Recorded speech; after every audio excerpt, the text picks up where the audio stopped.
El hombre en busca de sentido, del autor Viktor Frankl.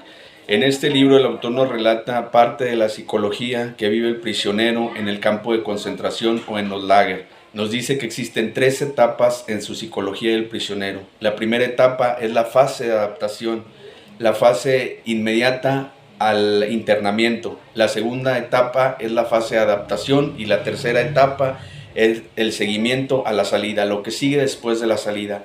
En la primera etapa dice, sobre qué habla la primera fase, nos dice que el prisionero pasa dentro de esta primera fase ciertas fases más, ciertos procesos durante esta primera etapa que es la fase inmediata al internamiento.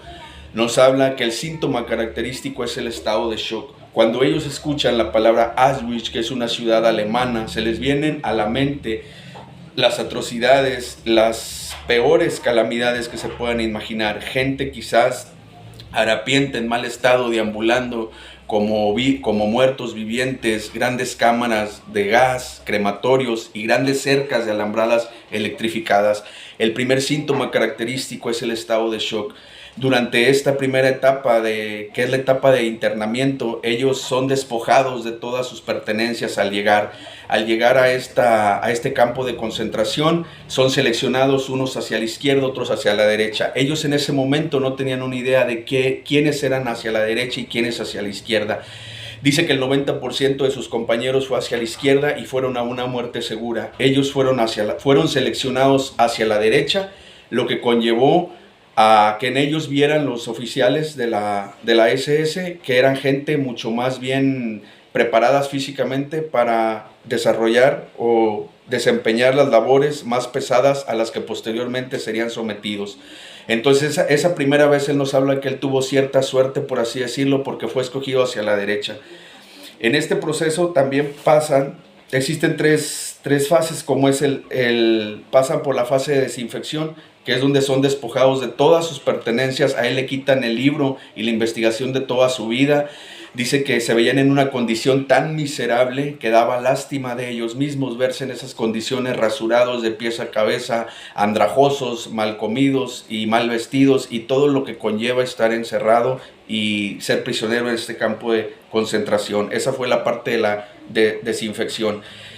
Aunado a esto,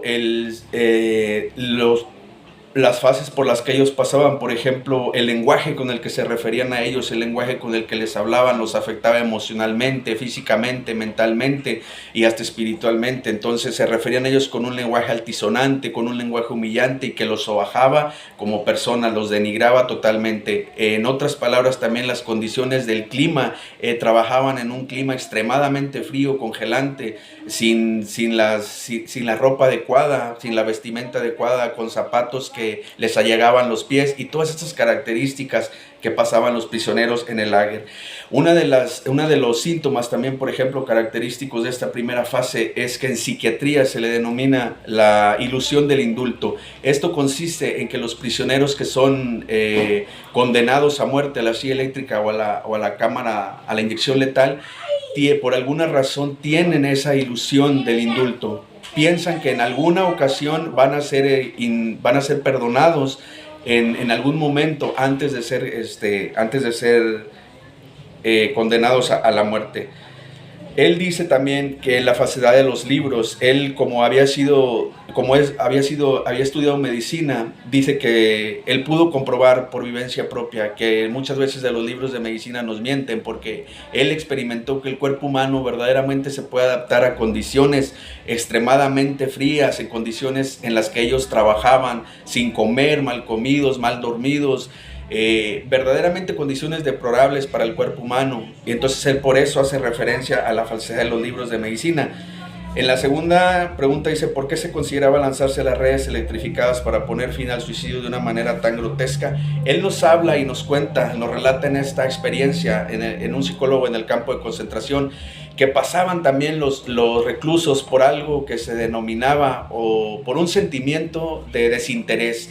Lo mismo les daba lanzarse a las redes electrificadas que lo mismo decían ellos, se ahorraban su muerte, porque al final de cuentas sabían que tarde o temprano su destino sería la cámara de gas o el crematorio. Entonces tenían ese sentir de desinterés, no les interesaba nada. Incluso nos hace un ejemplo el propio autor del libro, de que llega un momento en que tienen esa pérdida tan grande de desinterés que podían estar viendo que cercenaban o mutilaban a un compañero, y finalmente ellos ya no tenían esos sentimientos de amor propio hacia ellos, ya no podían sentir nada porque habían perdido totalmente ese interés.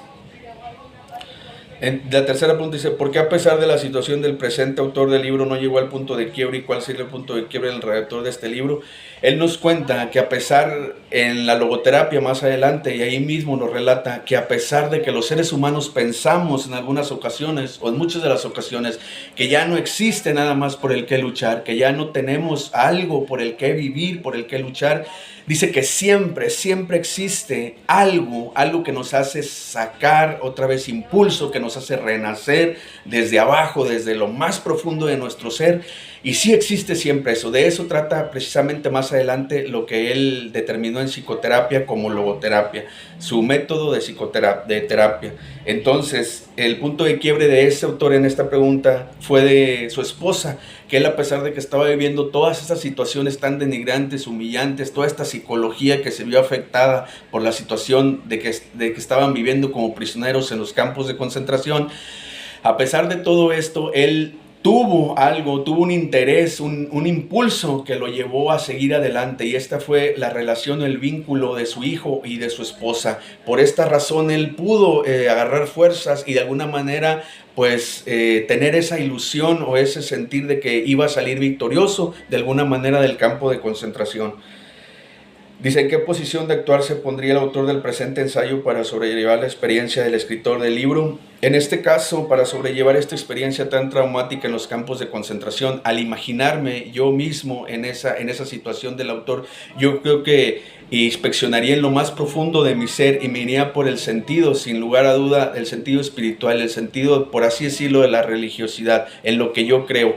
A pesar de todo lo que hubiera estado pasando, igual que el autor del libro, yo creo que me iría más por la cuestión enfocada en lo espiritual, en la filosofía que tengo de vida, como es esa conexión con el universo, esa conexión con la naturaleza y con todo lo que me rodea. De eso siento yo que me fortalecería muchísimo para superar de alguna manera todo lo que iba a estar viviendo en ese momento, en ese campo de concentración.